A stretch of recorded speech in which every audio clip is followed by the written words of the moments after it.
Olá, vamos ao nosso Evangelho de hoje, segunda-feira, 8 de dezembro, com essa chuva maravilhosa, esse presente do Pai para o nosso planeta, para o nosso ambiente, para limpar todas as energias grosseiras, para dissipar tudo que precisa ser limpo. Vamos aproveitar para nos limparmos também com a nossa prece. Vamos fechar os olhos e elevar o nosso pensamento a Deus, nosso Pai de amor, a Jesus, nosso Mestre e amigo, agradecendo pelo dia de hoje, por mais esta oportunidade bendita da vida, desta existência, mais esta oportunidade que temos de fazer a vida valer a pena, fazer esta existência valer a pena. Para isso pedimos que nosso anjo da guarda, nossos espíritos protetores estejam conosco a nos proteger, a nos inspirar bons pensamentos, boas ações. Pedimos amparo, auxílio para as tarefas, que o nosso trabalho seja bom, que as nossas relações sejam sadias, que nós possamos dar o nosso melhor. Para isso pedimos que permaneçam conosco hoje e para todo sempre, que assim seja. Então vamos ao nosso Evangelho segundo o Espiritismo. Vamos para uma passagem, ver o que vem hoje para nós. Capítulo 13, que sua mão esquerda não saiba o que faz a sua mão direita, instrução dos espíritos, caridade material e caridade moral. É da irmã Rosália, o espírito irmã Rosália, Paris, em 1860. Então vamos lá. Vamos ver o que nos diz. É o item 9 do capítulo 13. E diz assim: amemo-nos uns aos outros e façamos aos outros o que gostaríamos que os outros nos fizessem. Toda religião e toda moral se encontram contidas nestes dois ensinamentos. Se eles forem seguidos aqui na terra, se eles fossem seguidos aqui na terra, todos seriam felizes. Todos seriam felizes, pois não haveria ódios, nem conflitos, nem ressentimentos e principalmente não haveria pobreza. Porque daquilo que sobra da mesa dos ricos, muitos pobres se alimentariam. Assim, vocês não veriam mais nos bairros sombrios em que vivi durante a minha última encarnação, pobres mulheres arrastando consigo crianças miseráveis, necessitadas de tudo. Ricos, pensem um pouco em tudo isso. Ajudem os infelizes com o melhor que puderem.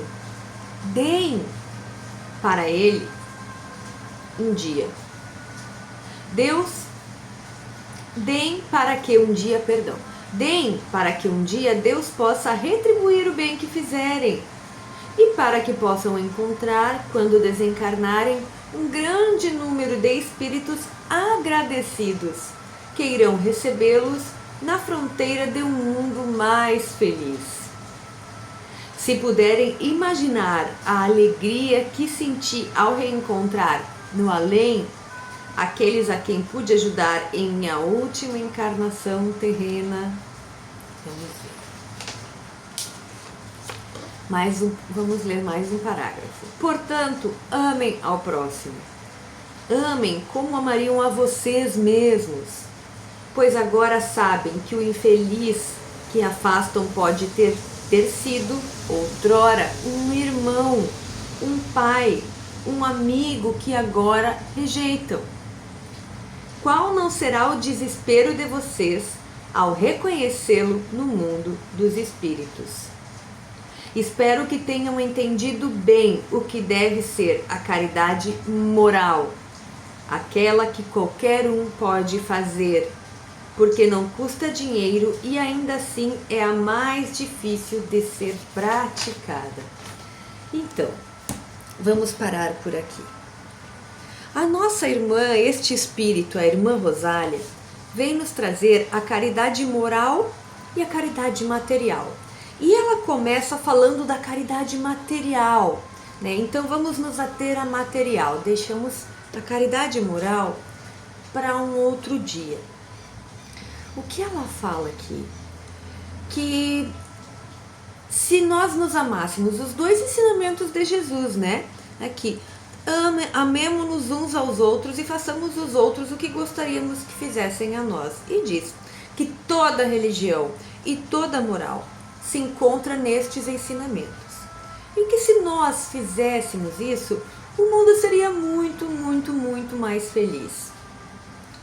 O que essa irmã vem falar? Para a gente dividir, chama atenção especialmente aos ricos. Quem são os ricos, né? Aqui, todos nós que temos um pouco mais que o outro, né? Materialmente falando, este espírito quis dizer que se nós que temos um pouco mais dividirmos materialmente, o mundo será mais feliz, porque pelo menos não haverá a pobreza extrema, né? A falta de alimentação, a falta do básico.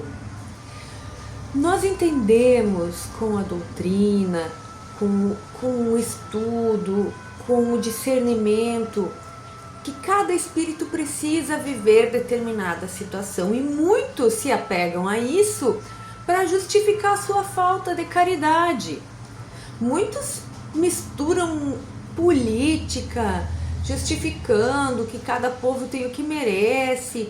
Aquele que votou no fulano, então merece isso. Coisas horríveis que nós pensamos. Mas se nós pelo menos até mantivéssemos o direito de ter opiniões horríveis, mas que pelo menos cuidássemos da fome e do essencial de todos os irmãos do planeta, já seria diferente. Porque vejamos, é o básico do básico da moral do ser humano. Nós ainda vemos irmãos nas ruas. Claro, cada situação é uma situação. Nós não temos aqui como abranger todas, mas nós ainda vemos, todos nós, se sairmos na rua, vamos ver irmãos que não têm o mínimo, famílias que não têm alimentação, e às vezes não são nem questões que não trabalham por N situações. Então, assim, o que o Evangelho nos pede hoje é que a gente reavalie a nossa vida hoje. O que eu posso fazer por essa questão básica? Mas eu já vou no centro espírita. Não, nós estamos falando aqui de caridade material. O mínimo que pode ser mantido, porque não adianta eu ir hoje e para descargo de consciência compro 3 cestas básicas, jogo lá, fiz minha parte. Claro, vai ser importante também. Mas é fazer parte como cidadão. O que eu posso? Eu posso doar 1 quilo de alimento por semana para quem observa, faça parte de cidadão, para quem vai, que instituição, se tornar responsável pelo lugar em que habita, pelo mundo em que habita, né?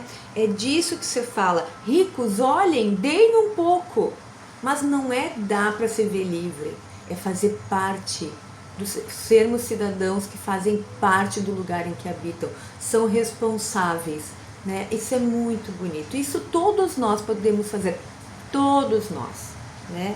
Depois, um outro momento, o Evangelho vai nos falar de caridade moral, mas vamos ficar com isso para hoje? Vamos definir uma meta pequenininha, cada um de nós, o que eu posso fazer materialmente, de forma contínua, para transformar o mundo, o meu mundo, o lugar, o espaço que eu vivo, num lugar melhor, sem mostrar, porque não saiba a sua mão, que a sua mão esquerda não saiba o que fez a sua mão direita. Muito bem. Um importante chamado que parece trivial, mas às vezes a gente esquece, não é mesmo? Vamos para uma pergunta do Livro dos Espíritos. Vamos lá. Vamos ver.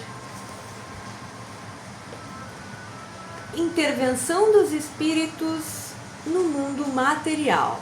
Vamos ver a pergunta 481. Kardec vai perguntar o seguinte: os espíritos têm alguma participação nos fenômenos que se produzem com os indivíduos que entram em convulsão? Então Kardec quer saber se quando um de nós entra em convulsão, se os espíritos têm alguma participação. E antes, Kardec vai dizer o que é convulsão dentro do contexto aqui. É uma contração violenta e involuntária dos músculos. Ocorre de forma repentina e continuada. Pode fazer com que a pessoa perca momentaneamente a noção das coisas. Também é conhecida com o nome de espasmo. Então vamos ver o que os espíritos responderam, se eles têm participação. Sim, exercem uma influência muito grande, assim como o magnetismo, que é a causa originária desses fenômenos. Porém, o charlatanismo tem frequentemente explorado e exagerado seus efeitos, lançando-os ao ridículo. Muito bem. Aqui nós não temos tempo de nos aprofundarmos, mas precisamos entender que isso aqui tudo está dentro do contexto da época, né? Onde isso aqui, o Livro dos Espíritos foi lançado em 1857, né? E existe um contexto, obviamente, da França, da época, onde muitas coisas a ciência ainda não explicava, diversas questões de saúde eram tratadas como sem explicação, né? Então, também temos que levar em consideração isto aqui. Mas o que precisamos entender, neste primeiro momento que estamos começando o nosso estudo, que sim, que existe participação, tá?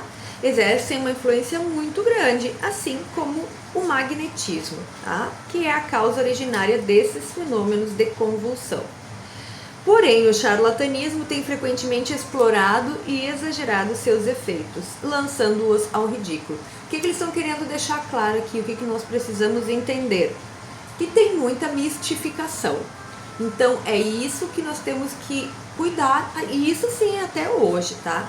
Temos que cuidar, especialmente como espíritas, quando queremos adentrar a fronteira da ciência e explicar coisas com o viés espiritual, sem conhecimento, dizendo que aquilo tem uma origem espiritual, porque é muito difícil nós darmos esse diagnóstico. Então, na dúvida, a gente nunca diz que a origem é espiritual. Deixemos que, primeiramente, a ciência e a medicina vá resolver, né? É isso que nós vamos levar da nossa reflexão do Livro dos Espíritos de hoje. Pois bem, vamos encerrar, fechar os olhos e agradecer a Deus por mais este dia e mais esta oportunidade. Que essa chuva lave todas as nossas dores, nos ajude a ver a vida com outros olhos, a ver o nosso planeta com outros olhos, que nós tenhamos mais amorosidade conosco, com os nossos irmãos, com o lugar em que vivemos. E assim, pedimos que os espíritos amigos estejam conosco, fluidifiquem a nossa água e que o nosso Mestre Jesus ande de mãos dadas a nos ensinar, para que nós possamos nos tornar cada dia um pouquinho melhores. Fiquem conosco hoje e para todo sempre, que assim seja. Tchau, tchau.